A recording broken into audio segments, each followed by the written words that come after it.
Okay, so today we are discussing the oesophageal carcinoma station of the pathology. Old smoker patient with dysphagia presented with history of GERD and loss of weight 20 pounds. So in oesophageal carcinoma, usually these are the classical symptoms like dysphagia, weight loss, and maybe he has history of smoking or like GERD long term. What is the normal oesophagus lining? So non-keratinized stratified squamous epithelium. What is the most probable diagnosis? Cancer esophagus is the most probable diagnosis here. Top differential. What the etiological factors of cancer esophagus in this patient? Chronic GERD, which will cause adenocarcinoma, and smoking. Yes, smoker. So this smoking usually causes squamous cell carcinoma. What is the effect of prolonged GERD? Chronic GERD leads to the development of Barrett esophagus with increased risk of developing adenocarcinoma. What test is to do for this patient? Endoscopy plus endoscopic ultrasound with FNSC.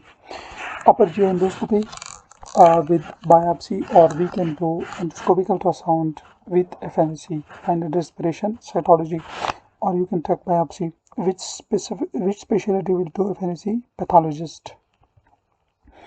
What is the obtained cells will tell you? Grade, immunohistochemistry, staging can't be done by FNSC. Yes, FNSC will just tell you about the grade, which we will see through like mitosis, mitotic index, and things like that, nuclear atypia, and it will also like through histochemistry we can see the different antigens and things, and local staging can be done through endoscopic ultrasound. What is the stain used in immunohistochemistry for esophageal carcinoma? Cytokeratin, P63 and P40. So cytokeratin, this marker is typically expressed in squamous cell carcinoma but not in adenocarcinoma. And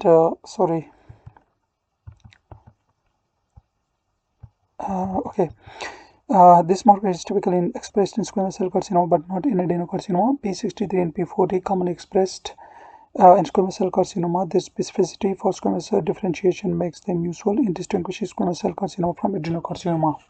So P63 and P40 also for squamous cell carcinoma. Cytokeratin is also specific for squamous cell carcinoma. Okay, TNM staging for carcinoma esophagus.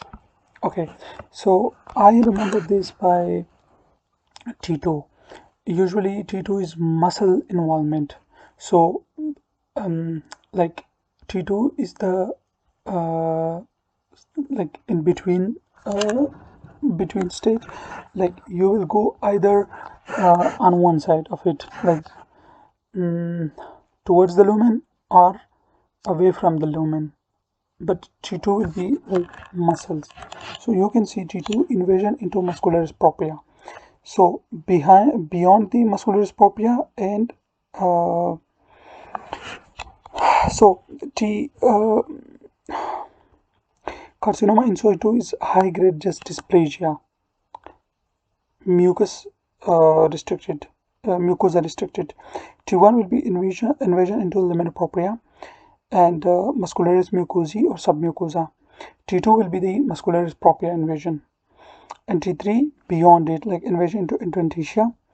T4A will be invades resectable adjacent structure like pleura, pericardium, diaphragm, and T4B will be invades unresectable adjacent structure like aorta, vertebral body, and fascia. So this is important. So N0 will be no regional lymph nodes metastasis, and 1 to 2 positive regional lymph nodes, N1, 3 to 6 positive regional lymph nodes, N2, and 7 or more than 7 is N3. M0 is no distal metastasis, M1 is distal metastasis. You can see from the picture. So let's see here. This is T2. T2 will involve the muscularis, this muscularis propria. So either it will be beyond this muscular and to this side, or it will be to this side. So keep this as a center, T2. So towards this T2, T1 submucosa or like mucosa, and T3 will be here on this side, adventitia, and then T4A and T4B. Okay, So pathology report shows a Barrett esophagus, columnar metaplasia of the stratified squamous epithelium of the esophagus, type of lining columnar epithelium, and type of cancer adenocarcinoma, staging TNM, T2, N1, M, con B, assessed MX. So this is pathology. This is Barrett esophagus. We have studied earlier that normal lining of the esophagus is squamous, non-stratified squamous, non-keratinized stratified squamous epithelium, but here it's columnar. So columnar is basically metaplasia. Metaplasia is Barrett esophagus. If patient develops pleural effusion, what are the possible causes? Spread of cancer to pleura, lung metastasis, and obstruction of the thoracic duct. What pathological test to do? Effusion, cytology. Okay, so why obstruction of the thoracic duct? We know that at the this junction of T4 and T5, which is menobusternal angle, so at this point there are so many structures, it's a landmark. So in this stage, thoracic ducts moves behind the stomach towards the left side, from right side toward the left side. So this goes into the chest cavity, like the thoracic duct start in the abdomen from sternoculi, and it goes up through the esophageal hiatus in the diaphragm, T10, and then it goes on the right side first, and then go on the left side, towards the left side at the junction of T4 and T5 level. So it can be obstructed. So what pathological tests you do? Effusion cytology. How to treat malignant pleural effusion. Palliative treatments, thoracocentesis, indwelling pleural catheters, pleuroduces, and pleuroperitoneal shunting. You shunt it into the peritoneal cavity. Develop enlargement of supraclavicular lymph node. What test investigation to do? FNAC. When there is lymph node, do FNAC. But in confirmatory or diagnostic will be excision biopsy of the lymph node. Definitive investigation to confirm the diagnosis. OGD with possible biopsy with endoluminal ultrasound for local staging. Upper GI endoscopy with endoluminal ultrasound for local staging as well. Upper GI endoscopy with biopsy. So this is your endoluminal ultrasound. This is EOS. Biopsy done histological features under microscope, metastatic adenocarcinoma with tumor cells having hyperchromatic eccentric nuclei and intracytoplasmic vacuolation. So this is the picture. Also remember this picture because this is also important. They can ask this as well. High grade dysplasia arrow from periphery of the Barrett esophagus lesion, hepatoxylin eosine. This is 10. Complex atypical glandular perforation diagnostic of adenocarcinoma involving the submucosa. Yes. So what could it be if the malignancy was from achalasia cardia? Okay, so achalasia is also a motility disorder of the esophagus. It will always cause squamous cell carcinoma. Remember, GERD cause adenocarcinoma, achalasia cause squamous cell carcinoma. What are the treatment options for the esophageal carcinoma? I will do full clinical examination, then we'll do CT chest, AP, and organ function test, and will form an MDT comprising surgeon, radiologist, pathologist. Okay, so make it easy for you. Treatment option in oesophageal carcinoma क्या है? सबसे पहले आपने क्या करना है, patient की full history लेनी है एंड एग्जामिनेशन करनी है, history examination detail, and then do CT cap abdomen and pelvis, and like whole patient preparation like LFTs, RFTs, serum chloride, every baseline, and then CT chest, and then you can do PET scan as well, but usually CT cap chest abdominal pelvis is enough, and then call them MDT. They will discuss like surgeon, radiologist, histopathologist, oncologist, and thoracic surgeon.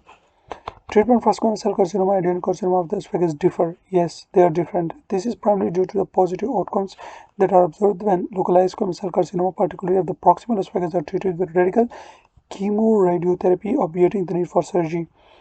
So, squamous cell carcinoma can be treated with chemoradiotherapy, but adenocarcinoma is not. Only those patients whose staging investigation or negative for metastatic disease should be considered for surgery. Okay, so we do CT cap to rule out myths, and then we can do for surgical options.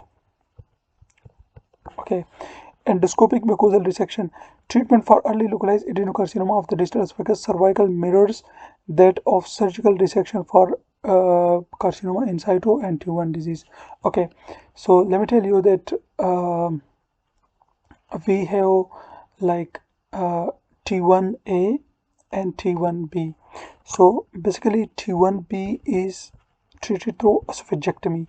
T1A is treated through okay, I will,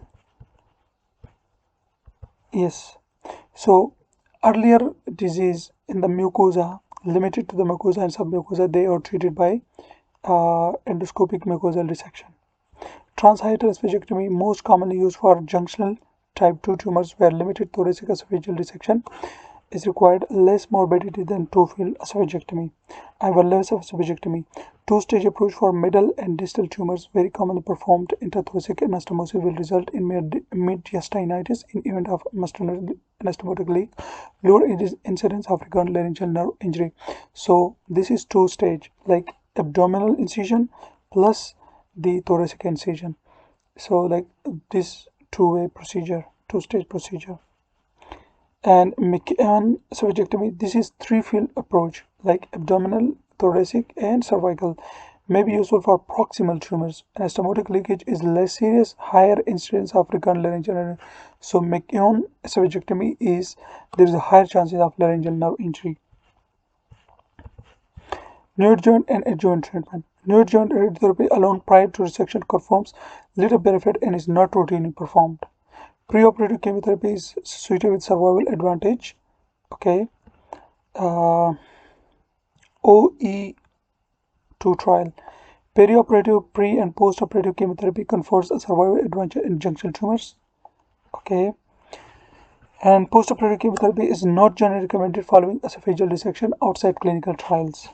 Palliation strategies. Combination chemotherapy improves the quality of life and survival in non-operable diseases. Trastuzumab may improve survival in patients with HER2 positive tumor. These are the recent advancement. Trastuzumab, like these are immunotherapies. Esophageal intubation with self-extending metal stents is the treatment of choice in patients with occluding tumors greater than 2 cm from the cricopharynges. So these are palliation. Covered metal stents are useful in case of malignant fistulas. Laser therapy and organ plasma coagulation may be useful as therapies for tumor overgrowth and bleeding. Photodynamic therapy and ethanol injection confer little benefit and should not be routinely used. Feeding jejunostomy to ensure nutrition. Treatment of malignant pleural effusion. Investigation of MI. So MI first investigation is ECG. Then we do TROP-I, specific troponin, but TROP-I, troponin I is the most specific. CKMB. What is troponin? A complex of three regulatory proteins, troponin C, troponin I, and troponin T, that is integral to muscular contraction. Okay, it's a complex of three regulatory proteins, troponin C, troponin I, and troponin T, which is integral to muscular contraction of the cardiac muscle. Where is it found? In the cardiac muscle. Myocardium is skeletal muscle as well, in both. So this was the little stage. Okay, so what's the difficult thing in this? You have to remember this, the endoscopy, these different strategies. Inshallah, I will, there is T1A disease and T1B disease. Remember, T1A disease, we can do mucosal resection, endoscopic mucosal resection, but in T1B, we do esophagectomy. Now, this is your job. You have to go and search that what is T1A exactly. I can't remember. I'm confused. T1A and T1B. So T1A will be endoscopic mucosal resection, and T1B will be esophagectomy. But you find out that what is actually T1A and what is T1B, so you will get it. And here they have just written like roughly. So T1 and carcinoma in situ and T1 disease, they are endoscopic mucosal resection, but in T1 specifically T1A or transhiatal esophagectomy, and then Ivor Lewis and McKeown. you can just name it this enough, I think. So these are the you can remember this thing. This is a bit tough. Yeah. So this was the station of esophageal carcinoma.